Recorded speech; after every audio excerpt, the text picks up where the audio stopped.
Mesdames et messieurs, bonjour. Nous vous remercions et vous croyons nombreux à l'écoute de notre émission, Les analyses de Simon Kazungu. Et nous vous disons merci aussi, vous qui likez notre émission par rapport à nos deux plateformes www.agoragrandlac.net et aussi Kunanini News en Swahili. Aujourd'hui, nous allons parler des déclarations des principes qui vient d'être signée aujourd'hui, 19 juillet 2025, à Doha, vers 10h30 de la ville de Kinshasa. Mesdames et messieurs, il y a déjà une certaine contradiction par rapport à cette déclaration de principe. Et cette contradiction, c'est entre le représentant qui est le secrétaire permanent de l'AFC M23, M. Benjamin Bonimpa, qui dit que le M23 ne va reculer d'aucun centimètre ou un mètre. Et alors, le porte-parole du gouvernement, la RDC, Patrick Mouyaya, qui a dit aussi qu'ils vont quitter Goma, qu'ils vont quitter les zones qui sont occupées. Qu'est-ce que nous pouvons retenir? Nous ne voulons pas entrer dans cette polémique. De toutes les façons, l'interprétation des points qui sont signés va nous éclairer. Qu'est-ce qui a été décidé dans cette déclaration de principe? D'abord, la première chose, il faut comprendre qu'on appelle cette déclaration une déclaration de principe, c'est-à-dire qu'on n'est pas encore au bout du processus. C'est-à-dire après, il y a l'accord qui va être signé après cette déclaration de principe. Le premier document était signé en avril, c'était un communiqué conjoint. Le communiqué qui avait été lu à la RTNC, le même communiqué avait été aussi signé et lu dans les zones occupées par le M23. Ici, c'est le deuxième document. Nous attendons un troisième document, là il faut que je vous situe, qui va être un accord, à vrai sens du terme, ou la signature de cet accord qui doit intervenir selon les dates qui sont ici, le 17 du mois d'août, un mois exactement après la date d'aujourd'hui. Donc, nous disons 30 jours à dater d'aujourd'hui. Mesdames et messieurs, qu'est-ce qui est dit dans cette déclaration des principes? On l'appelle déclaration des principes, c'est-à-dire on met certains principes qui doivent être respectés pour qu'on arrive maintenant à un accord proprement dit. Le premier principe, c'est que les partis reconnaissent qu'une paix durable constitue le socle indispensable de la construction de toute la nation. Et dans ce premier point, il faut comprendre qu'on a montré dans ce premier point que la voie du dialogue, c'est celle qui peut nous amener à la paix et que les armes ne peuvent jamais résoudre notre question et qu'il fallait aussi dépasser les rancœurs. On sait que les gens sont devenus des rancuniers. On a tué votre frère, on a tué votre soeur, on a eu des paroles qui ont été choquantes. Alors, on s'est dit dans ces principes, comme premier point, qu'on doit maintenant d'abord se mettre d'accord sur ces principes généraux et qu'on pouvait d'abord oublier tout en sachant que la paix ne doit venir que par les négociations, par les pourparlers. Deuxième point, c'est un cessez-le-feu qui est permanent. Dans ce processus, nous voulons, il a été signé qu'il y ait un processus qui est un cessez-le-feu qui est permanent. C'est-à-dire, pour qu'on arrive à la signature d'un accord, il faut qu'on respecte d'abord un cessez-le-feu qui doit être permanent. Si nous croyons à ces deux parties, on doit savoir que tous ceux-là qui étaient en train de craindre les attaques d'Ouvira, qui étaient en train de craindre les attaques peut-être de Lubero, les attaques de Walikale, les attaques de Bukavu ailleurs, ils doivent savoir que selon les accords, on a convenu qu'on doit cesser, on doit avoir un cessez-le-feu qui doit être respecté. Un troisième point, c'est le point des mesures de confiance. Dans ces mesures de confiance, il est parlé de la libération des prisonniers. Les prisonniers ou les détenus qui sont peut-être soit à Kinshasa, on a emprisonné des gens parce qu'on a dit qu'ils étaient des M23 et puis peut-être aussi de l'autre côté, des gens sont incarcérés parce qu'on a dit qu'ils étaient des collaborateurs du gouvernement central, on doit les libérer pendant cette période et ça va être ce qu'on appelle une mesure de confiance et cela doit se faire avec l'aide des CICR, le Croix-Rouge international. Croix-Rouge internationale. Et puis, quatrième principe, quatrième chose sur laquelle on s'est basé, c'est la restauration de l'autorité gouvernementale. Et c'est là qu'il y a deux interprétations.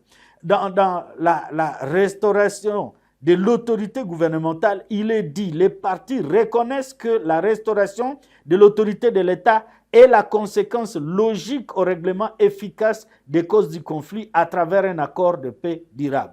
Les partis conviennent que le rétablissement intégral de l'autorité de l'État sur l'ensemble du territoire national est un pilier fondamental de l'accord de paix. Cet accord définira les modalités, les étapes et le calendrier de ce processus. Il est très important et je crois que ça c'est le socle même, c'est la base même, l'intégrité territoriale. C'est-à-dire cela, comme on l'a dit dans l'émission passée, qui parlait de 8 ans d'occupation d'abord, il faut que 8 ans les rebelles puissent diriger Nord et Sud Kivu. Il n'est pas question. Ici, on parle de la restauration de l'autorité gouvernementale. Il y a aussi le cinquième point qui est le retour des personnes déplacées et des réfugiés. Vous savez que cette question, elle fait couler beaucoup d'encre et de salive. Depuis beaucoup d'années, on parle du retour des réfugiés. Ils vont retourner. Et moi, la question que je me pose, ils doivent retourner pendant un mois. Est-ce qu'on aura déjà ce retour des réfugiés? C'est une question qu'on se pose. Et puis, ça doit se faire aussi avec CICR et d'autres organismes. Il y a aussi la MONUSCO et les mécanismes régionaux qui vont aider à suivre ce processus. Il y a la MONUSCO et les autres organismes, je crois peut-être CIRGL, mécanisme conjoint de vérification.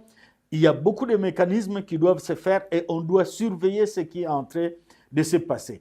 Va suivre maintenant l'accord de paix. Et cet accord de paix, j'aime dans ce document de déclaration de principes parce qu'il y a un calendrier qui est suivi. Et ce calendrier, c'est qu'il y a du 19 juillet, aujourd'hui le 19 juillet, dans 10 jours jusqu'au 29 juillet, il doit y avoir la mise en œuvre de cet accord de principe. On va vérifier est-ce qu'on a mis en œuvre cet accord.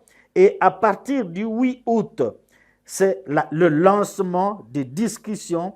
Les discussions doivent être lancées qui s'inscrivent dans le cadre de ce qui a été signé à Washington le 27 juin 2025, donc l'accord qui a été signé entre la République démocratique du Congo et la République du Rwanda.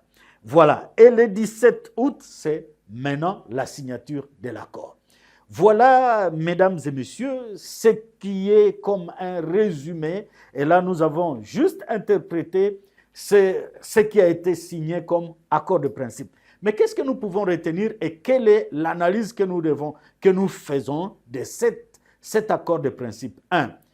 Est-ce que, la question que nous posons, est-ce que dans ce mois ici, un mois seulement, on va être capable de réaliser tout ce qu'on a signé? Par exemple, retour des réfugiés. Est-ce que pendant ce mois ici, un mois, on va être capable de réaliser le retour des réfugiés et des personnes déplacées, comme disent les Anglais, les IDPs? Deuxième chose que nous retenons, ce sont les dates. Il y a un mois qu'on doit parvenir à cet accord. Et nous nous disons, il y a certaines personnes peut-être qui connaissent ces accords de principe avant d'autres.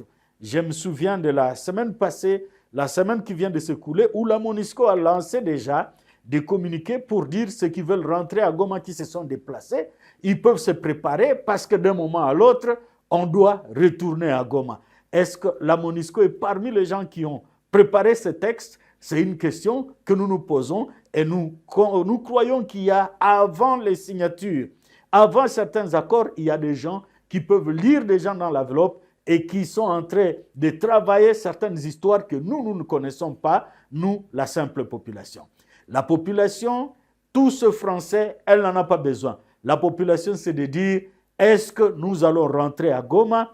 est-ce que le gouvernement congolais va continuer à diriger encore Goma, Bukavu, le Nord Kivu et le Sud Kivu, toutes ces zones qui ont été occupées par le Rwanda, par l'AFC M23? C'est une question où nous allons avoir la réponse dans les quelques 30 jours qui suivent, parce que nous avons confiance que ceux qui ont signé ici, ils ont été sincères dans cette signature. Mesdames et messieurs, point n'est besoin de nous tirailler, point n'est besoin de croire qu'aujourd'hui même, Goma va être libéré et que nous pouvons rentrer à Goma. Il y a un processus, c'est dans les 30 jours qui suivent. Mesdames et messieurs, nous vous remercions d'être nombreux à nous suivre. Nous savons qu'il y aura beaucoup de questions qui vont être expliquées petit à petit. La première information, c'est 25 jours maintenant viennent d'être écoulés depuis que ma maison est occupée à Goma, ma maison qui se trouve occupée par les gens du M23, ma maison qui se trouve sur Avenue du Port, au quartier Le Volcan à Goma. Deuxième information, c'est l'information des arrestations de certains généraux.